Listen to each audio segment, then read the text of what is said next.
السلام علیکم دوستو، آج کی کہانی کا نام ہے ایک نیکی۔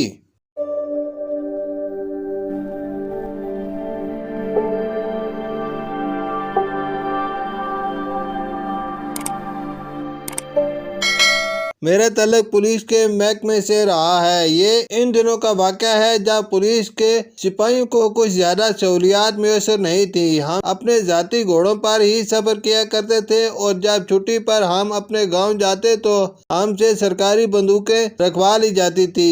ہمارے پاس اپنی حفاظت کے لیے صرف خنجر وغیرہ ہی ہوتے تھے۔ تقریباً 6 ماہ بعد ایک دن میں اپنے گاؤں چھٹی پر جا رہا تھا تو کمشنر صاحب نے کہا، کافی اندھیرا ہو گیا ہے اور تمہارے گاؤں کے راستے میں جنگل بھی پڑتا ہے، صبح چلے جانا۔ مگر اپنے بیوی بچوں سے ملنے کے لیے میرا دل بے قرار ہو رہا تھا۔ میں نے کہا، صاحب ایک عمر انہی راستوں اور جنگل میں گھومتے پھرتے گزاری ہے۔ یہ راستے، یہ وادیاں، حتیٰ کہ یہاں کی مٹی بھی میری دوست ہے۔ صاحب یہ سن کر مسکرا دیے۔ موسم بہت خوبصورت ہو رہا تھا۔ گھوڑا تیز رفتاری سے رواں دواں تھا۔ جنگل شروع ہوتے ہی میں نے گھوڑے کی رفتار تھوڑی سی ہلکی کر دی۔ اسی جنگل سے میری بہت خوبصورت یادیں جڑی ہوئی تھی۔ حالانکہ یہ جنگل میرے گاؤں سے کافی فاصلے پر تھا، مگر بچپن میں ہم سارے دوست ہر ہفتے یہاں آ کر خوب شرارتیں کرتے، نہر میں نہاتے اور درختوں پر چڑھ کر تازہ پھل توڑ کر کھاتے تھے۔ یہ سب سوچ کر میرے چہرے پر مسکراہٹ آ گئی۔ اچانک مجھے کسی بچے کے کلکلانے کی آواز آئی۔ میں چونک گیا اور جلدی سے گھوڑے کو ہلکی سی تھپکی دی۔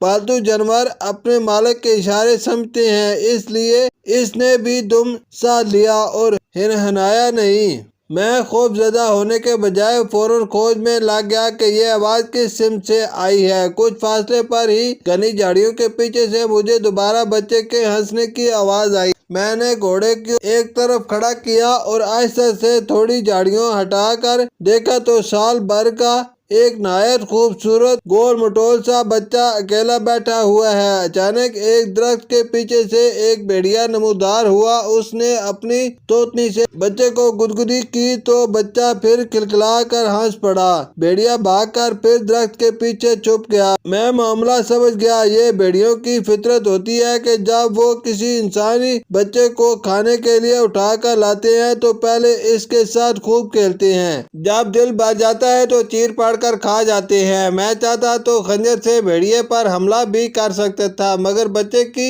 وجہ سے میں کوئی خطرہ مول نہیں لینا چاہتا تھا۔ میں نے سوچ لیا کہ مجھے کیا کرنا چاہیے۔ جیسے ہی بھیڑیا بچے کو گدگدی کر کے درخت کے پیچھے چھپا، میں ایک ہی چست میں بچے تک پہنچا اور اسے دبوچ کر بھاگا۔ آنن فانن اپنے گھوڑے تک پہنچا اور گھوڑے پر اچھل کر سوار ہو گیا اور گھوڑا سر پر دوڑا دیا۔ اسی طوفانی کارروائی سے گھبرا کر بچہ مسلسل رو رہا تھا۔ جنگل پار کر کے ایک جگہ گھوڑا روک کر میں نے پہلے بچے کو بلایا۔ وہ خاموش ہوا تو میں نے اسے آرام سے آگے بٹھا لیا۔ میں نے گھوڑے کا رخ اس جنگل کے قریب ہی ایک گاؤں کی طرف کر دیا۔ میں گاؤں کے قریب ایک کھیت میں پہنچا ہی تھا کہ کچھ لوگ مشعلیں لیے ایک طرف جاتے نظر آئے۔ میں نے آواز دے کر انہیں اپنی طرف متوجہ کیا اور بچے کے متعلق پوچھا۔ ایک آدمی بے تابانہ آگے بڑھا۔ اس کا مرجھایا ہوا چہرہ بچے کو دیکھ کر کھلکھلا اٹھا۔ اس نے خوشی سے چیختے ہوئے کہا، گڈو! بچہ بھی فوراً اس طرف لپکا۔ وہ بچے کو گود میں لے کر دیوانہ وار اس کو چوم رہا تھا۔ میں گھوڑے سے اتر گیا۔ گاؤں والوں کے پوچھنے پر میں نے انہیں تمام ماجرا کہہ سنایا۔ بچے کے باپ کا بس نہیں چل رہا تھا کہ میرے پاؤں سے لپٹ جائے۔ روتے روتے اس کی ہچکیاں بند گئیں۔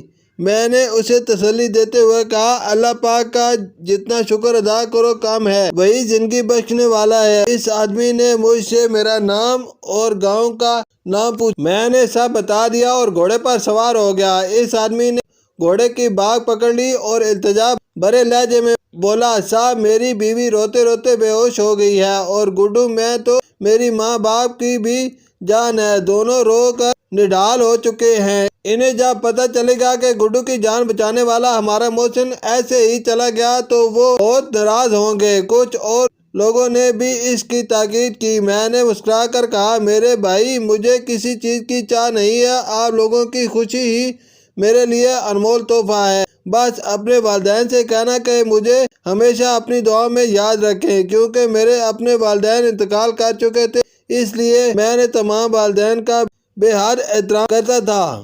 اسی وقت رات کافی ہو چکی تھی، میں نے ان سب کو اللہ حافظ کہا اور اپنے گاؤں کی طرف چل دیا۔ کچھ سالوں بعد اپنے بچوں کے مستقبل کی خاطر پولیس کی نوکری چھوڑ کر اور گاؤں کی زمینیں اور گھر بیچ کر میں شہر آ گیا، لیکن جب تک میں اپنے گاؤں میں رہا وہ آدمی سال میں 2 بار لازمی میرے پاس آتا اور ہمیشہ موسمی پھل، گڑ، خشک میوے اور بچوں کے لیے تحفے لاتا۔ میں اس غریب آدمی کا خلوص دیکھ کر بہت نادم ہوتا اور ہمیشہ اسے منع کرتا، مگر وہ بھی ہمیشہ میرے اچھے عمل کا ذکر کر کے ابدیدہ ہو جاتا۔ آج میں خوشحال زندگی گزار رہا ہوں۔ میرے 2 بیٹے سول انجینئر اور بیٹی ڈاکٹر ہے۔ مجھے اکثر ایسا لگتا ہے جیسے میری ایک نیکی نے میرے بچوں کے لیے بھی راستے آسان کر دیے ہوں۔ شکریہ۔